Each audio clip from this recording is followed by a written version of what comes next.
पहिरी फोफी पिया के आवे लागे खोखी फोफी अब न पहिरब ना फोफी अब न पहिरब ना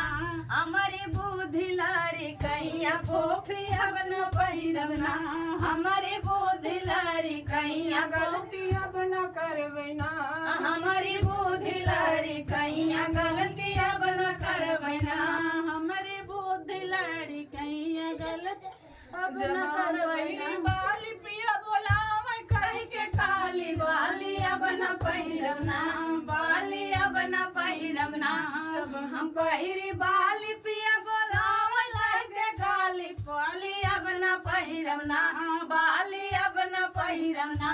हमारी बुद्धि लारी कैया बाली अब न पहिरब ना हमारी बुद्धि लारी कैया बाली अब न पहिरब ना जब हम पहिरी जूरा पे चलावे लागे पूरा जूरा अब न पहिरब ना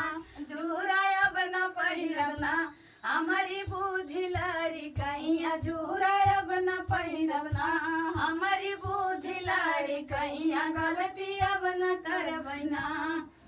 जब हम पहिनी साड़ी पिया चलावे लागे गाड़ी साड़ी अब न पहिनब ना साड़ी अब न पहिरब ना हमारी बुद्धि लारी कैया साड़ी अब न पहिरब ना